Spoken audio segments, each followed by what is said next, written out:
So I haven't talked to you, I think, since Summer League a couple years ago, a First long year. time. You have been, killing it with the Sixers. I know a lot of people had doubted you going into the draft, and I'll admit I didn't know what was Right. going to happen, and I'll happily admit that I'm glad that I was wrong.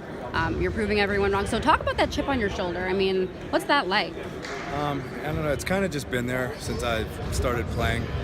No one, except for probably a few people, ever really believed that I could do it at any level, and it kind of just made me work harder. So, I have probably those people to thank for telling me I'm not good enough. And I don't listen to that type of stuff anymore. It used to really motivate me, but I'm here for a reason, and I just got to keep doing what I'm doing. You've been known to be one of those guys who can really defend a team's best player and really lock down defensively. What has it been like taking on that role, surrounded by other star players? Just to have the trust in the team to know that they want me to, when someone gets tired, to guard the other team's best player. And, I'm up for the challenge.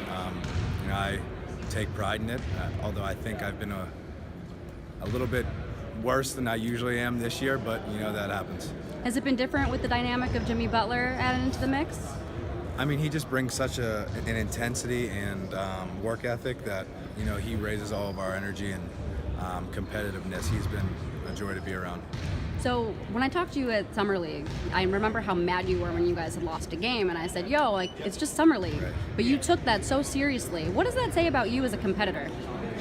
I mean, I hope not only for me, but for everyone, just because it's Summer League, I'm competitive in everything that I do. So if I lose, a simple race or anything, and, I'm just mad to my core. And even in Summer League, I just want to win everything.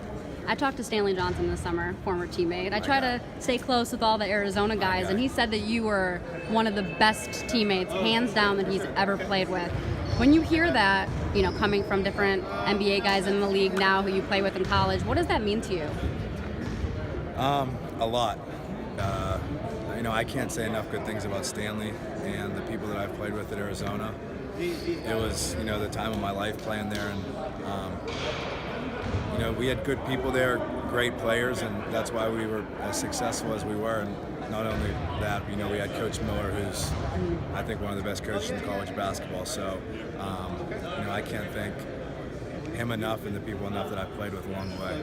Gotta ask about DeAndre, and then I absolutely gotta ask about Alonzo Trier. Almost lost my train of thought there. Alonzo Trier, undrafted, now becoming, signing that deal with the Knicks. No one believed in him either. DeAndre, and number one pick, but people still had their doubts.